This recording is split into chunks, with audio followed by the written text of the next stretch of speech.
नायक परम पूज्य गोस्वामी 108 श्री राजेश कुमार जी महाराज श्री ने આપણે સૌ વૈષ્ણવ એકવાર ફરી જન્મદિવસની વધાઈ આપીએ। વધાઈ હો, વધાઈ હો, વધાઈ હો। વેદાંત તથા વિજ્ઞાનનો સમન્વય કરી શ્રી મહાપ્રભુજીના સિદ્ધાંત પ્રમાણે આપણી જીવનશૈલીમાં લાવીને કેવી રીતે ગર્વનીય બનાવવું તે હંમેશા આપણે સર્વને આપશ્રીએ શીખવ્યું છે। આપશ્રીની કૃપા એટલી અદ્ભુત છે કે દેશ વિદેશના વૈષ્ણવો આપશ્રીની કૃપાથી ખેંચાઈને આપશ્રીની શરણમાં આવે છે અને આપશ્રીની સન્મુખ થતાં જ વગર પૂછીએ મનના સવાલોનો સમાધાન થઈ જાય છે। એવા આપણા સર્વ વૈષ્ણવના પૂજનીય પરમ પૂજ્ય ગોસ્વામી 108 શ્રી રાજેશ કુમારજી મહારાજ શ્રીને હું વિનંતી કરીશ કે આપ શ્રીના આશીર્વચનથી આપણે સર્વને લાભાન્વિત કરે। श्री वल्लभाधीश की जय।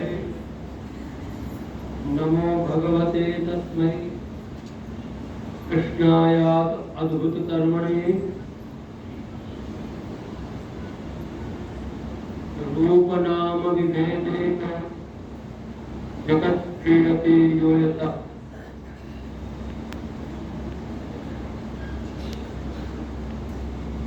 प्रणम्य पितृपादाभ्युगं कृपामधु यत्पुरं गोकुलेशेन स्वीकृतं कृपया स्वतः अतः तत् वदनाम्भोज अच्युतगीतामृताब्धिम् आविर्भाव हेतु विषानुग्रहाद्विषाम्यहम् वन्दे श्री यदुनाथांश्च विप्रयोगानुभावकान् यद्वन्दनेन मन्दोऽपि लभेद बुद्धिमतां पदम्।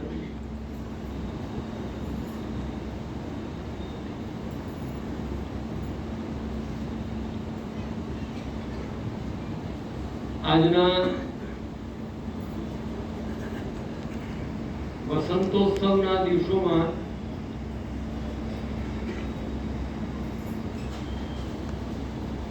અમારા શુભ જન્મદિવસના શુભ અવસરે આ સભામાં બિરાજમાન મંચસ્થ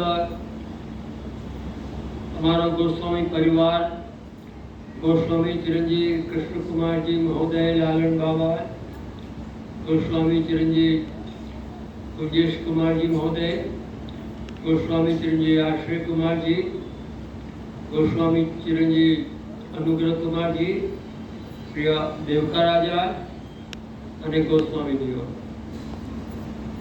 आप सबનું स्वागत करता હું ખૂબ આનંદનો અનુભવ કરું છું। આજની મનોવૈજ્ઞાનિક શાખા એમ કહે છે કે તમે જે કંઈ સાંભળો, બોલો, વિચારો, મળો કોઈને તો તમે ફીલ ગુડ કરો છો કે નહીં એના પર તમારા મનનો આધાર રહે છે। આ મનોવૈજ્ઞાનિક સત્ય સાબિત થયું છે, પુરવાર થયું છે। કોઈને પણ મળીએ, કોઈ પણ ઘટના, કોઈ પણ વ્યક્તિ, કોઈ પણ પ્રસંગમાં આપણે અંદર શું ફીલ કરીએ છીએ એના ઉપર આપણા દિમાગનો મનનો આધાર રહે છે। એટલે મોટે ભાગે જો લીલા દ્રષ્ટિથી જગતમાં રહેવામાં, જોવામાં, જીવવામાં આવે તો આપણે ગુડ ફીલ થાય। શું થાય? ગુડ ફીલ, સારો અનુભવ થાય। હંમેશા આપણે ફરિયાદી બનીએ, શિકાયત નિદાન બનીએ તો ક્યાંય આપણે શાંતિ મળે છે। આ બાળકોએ મારી વાત કરી કરીને એટલો બધો યુવાન મને કરી નાખ્યો, હવે મારે શું કરવું પ્રશ્ન ઉભો થયો। આ ભારત પાકિસ્તાનની મેચમાં એટલા બધા ફટકા આપણા ભારતવાળા મારી રહ્યા છે, પાકિસ્તાનની ધુલાઈ કરી રહ્યા છે, એમાં જ આપણે આપણા ભક્તિના ફટકાથી દુશ્મનને ભગાડવું છે। એમાં જ આપણે ભક્તિના ફટકાથી અન્યાયને ભગાડવો છે। એમાં જ આપણે આપણા ભક્તિના ફટકાથી અંધશ્રદ્ધાને અને વિસ્મૃતિને દૂર કરવી છે। આ હું વિઝ્યુલાઇઝેશન કરી રહ્યો છું, પરિણામ તો 9 વાગે પછી ખબર પડશે, પણ મારી સદભાવના ત્યાં સુધી પહોંચશે એવું મને વિશ્વાસ છે. બહેનોજનો, યુવા જે છે ને એ ઉંમર નથી હોતી, યુવા અવસ્થા હોય છે. એ આપણા ચેતનની કન્ડિશન છે, અવસ્થા છે. મારા આજી મહારાજ, મારા પિતૃચરણ બધાના સ્વભાવમાં, જીવનમાં મેં આ રહેણી કરણી જોઈ છે. એટલે વારસામાં અમને ને અમારા બાળકોને મળ્યું છે. આજે તમે બધા અહીંયા ઉપસ્થિત થયા છો, એમાં જો બીજા કોઈનો જન્મદિવસ હેપી બર્થડે હોય ને તો એના માટે હું ખૂબ ખૂબ ને ખૂબ કહી શકું છું, તાળીઓ પડાવો. હવે મારો જન્મદિવસ છે, મને શું કહેવું? कभी हम में तुम में करार था, कभी हम में तुम में करार था, तुम्हें याद हो के ना याद हो. देखिए महाप्रभु जी કહે છે કે તને બ્રહ્મસંદ આપ્યું હે જીવ, પણ તું ભૂલી ગયો, શ્રીનાથજીને વલ્લભ ભૂલ્યા નથી. કભી હમ में तुम में करार था, तुम्हें याद हो के ना याद. તારી અને મારી મિત્રતા હતી, કરાર હતો. હવે તને યાદ હોય કે ના હોય, હે જીવ, હું તારો હાથ છોડવાનો નથી.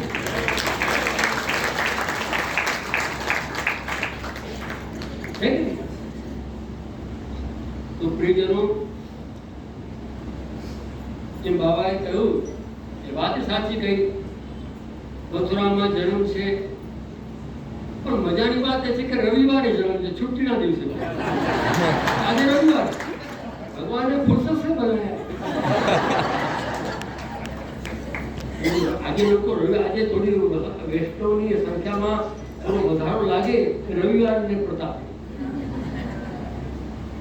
સવારે એક વૈષ્ણવ આવ્યા બારગામથી, આખો શેડ્યુલ અહીંયા રહેવાનો હતો, પણ એમને કહ્યું કે મેચ છે એટલે પ્રોગ્રામ મારો થોડો કટ થઈ જાય છે.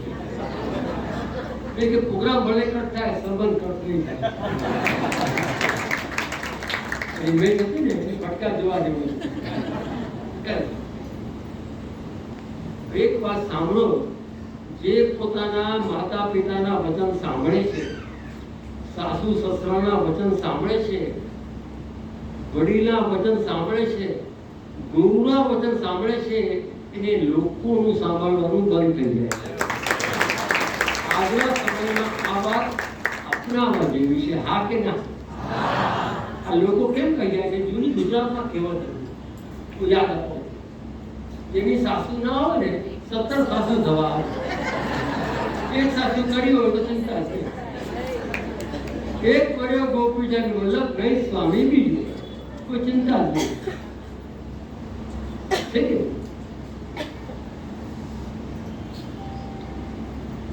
આજે સવારથી આ વૈભવ હોલે પોતાનો વૈભવ વધાર્યો છે. અમે તો પહેલી વાર અહીંયા આ પ્રસંગ ઉજવી રહ્યા છીએ, અને ઉજવી રહ્યા છે કેમ કહી શકાય કે તમારા લોકોનો સાથ છે. તમે એટલું બધું દાન અમને અત્યારે આપી રહ્યા છો કે જેનું મૂળવી ન શકાય. પૈસાવાળા લોકો પૈસાનું દાન આપે, ચેકોનું દાન આપે, એટલું બધું દાન આપે છે કે ન પૂછો વાત.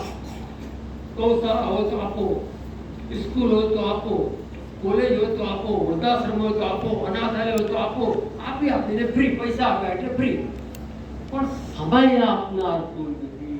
તમે સમય આપ્યો છે. આજે માતા પિતાને કોઈ સમય નથી આપી. ઘણા લોકો બિચારા એકરવાય અનુભવે.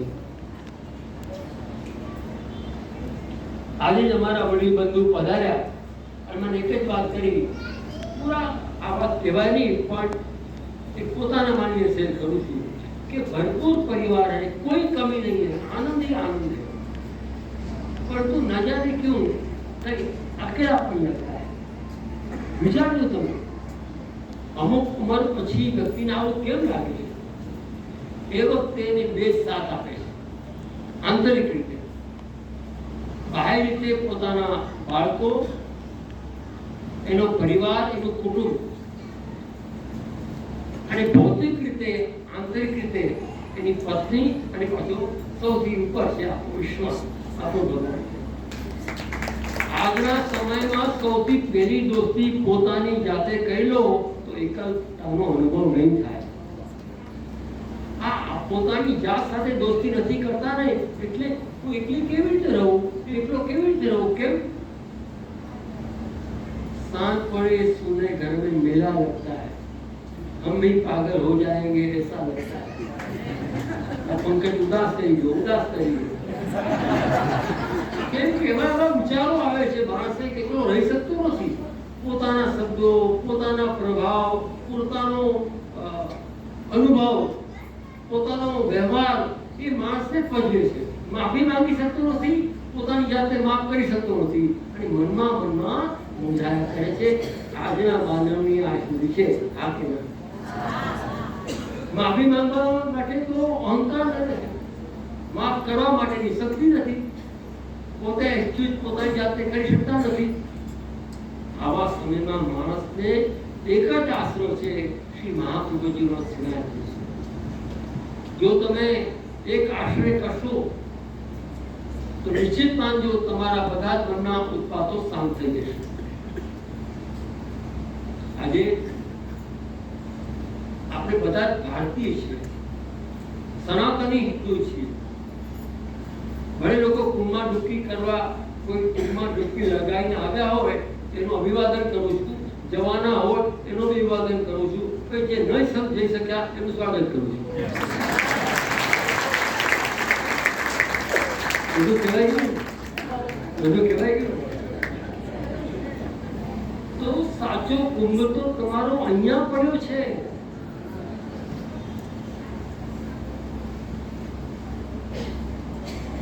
કુંભ એટલે ઘડો. મુંબઈમાં એક જ્યોતિષી મને મળ્યા ઘણા વર્ષ પહેલા, કામમાં ના હતા. એ મને ઘણી સારા સત્સંગ કરતા, એ જ્યોતિષી બધી વાતો કરતા. એ વખતે મને બી બહુ શોખ. મને કે માતા પિતાની સેવા કરીએ તો ગુરુ અનુકૂળ થઈ જાય, સાઈને બરોબર રાખીએ તો બુધ અનુકૂળ થઈ જાય, માને અને બહેનને અનુકૂળ રાખીએ તો શુક્ર અનુકૂળ થઈ જાય, ગુરુદેવને અનુકૂળ રાખીએ તો શનિ અનુકૂળ થઈ જાય. આ બધી વાતો કરતા હતા. પછી મેં કીધું આપણે વૈષ્ણવને અનુકૂળ રાખીએ તો બધા ગ્રહ અનુકૂળ. આજે આપણે વૈષ્ણવને છોડીને બધાને અનુકૂળ કરવા જોઈએ. વૈષ્ણવ એટલે શું? માત્ર હું કે તમે નહીં, પણ તમારો આખો પરિવાર વૈષ્ણવ પરિવાર છે, એને સાચવું. તમારા ઘરમાં જ કોઈ ભગવતી છુપાયેલો છે, તમારા ઘરમાં જ કોઈ સેવા પરાયણ છે, તમારા ઘરમાં જ કોઈ સાચો વૈષ્ણવ સંત છે અને તમે બહાર ભગવતીના સત્સંગ કરવા ભટકી રહ્યા છો. એવું બને કે ના બને? હોઈ શકે તમારે ત્યાં ન બનતું હોય તો ક્યાંક બનતું બી હોય. તમારા ઘરમાં જ કોઈ ભગવતી ભક્ત બેઠો હોય, તમારા ઘરમાં જ કોઈ માનસી કરતું હોય, તમારા ઘરમાં જ કોઈ અષ્ટાક્ષરનું વર્ણન કરવાવાળો ભગવતી હોય, તો તમે બહાર સત્સંગ કરવા બાપા આવ્યા છે, પેલા બા આવ્યા છે, પેલા ગોકુળથી આવ્યા છે, પેલા ત્યાંથી આવ્યા છે, બધા ફરવા જઈએ આપણે. પણ તપાસ કરો કે તમારા ઘરમાં કોઈ બે ભગવતી છુપા હોય તો. શક્ય છે, સંભાવના છે, કળિયુગમાં વધારે સંભાવના છે કે ગુપ્ત રાખીને આપણા ઘરમાં કોઈ એવા સંત રહેતા હોય જેને આપણે નકામા માનતા હોઈએ, ગાળા માનતા હોઈએ, એની સેવા કરવી પડતી હોય માનતા હોઈએ. આ તો એક એડિશનલ વર્ક મારા પાસે ક્યાં આવી ગયો એવું માનતા હોઈએ. તો હોઈ શકે એ ભગવત વર્ત હોય, હોઈ શકે એના આશીર્વાદથી આપણું કલ્યાણ થઈ જાય. આ વિચાર સ્થાને તો નથી ને મારો. સમજ્યા મારી વાત? આજે રાસ કે રસિયા સોરી રસિકની રસમે રસ ઘડી એમ રસિયામાં હંમેશા આનંદ આવે. રસિયાને કોઈ ઉંમરનો બાદ નથી, સમયનો બાદ નથી, સ્થાનનો બાદ નથી, અબાધ છે એમ નામ રસિયા. આપણે બધા જ હવે ભેગા મળીને આપણા કીર્તનીઓ અહીંયા વિરાજમાન છે. ગણધૂળના રસિયાનો નાદ આપણને અત્યારે દૂર દૂરથી સંભળાઈ રહ્યો છે. હવે એને આવકાર આપવા, સ્વાગત કરવા આપણું મન પણ થનગનાટ કરી રહ્યું છે. તો બધા ન કહેતા આપ સૌને હાર્દિક શુભકામનાઓ શુભ આશીર્વાદ સાથે એ વિનંતી છું. ચાલો જ્ઞાન થાય એવા મનોજ રાખું છું.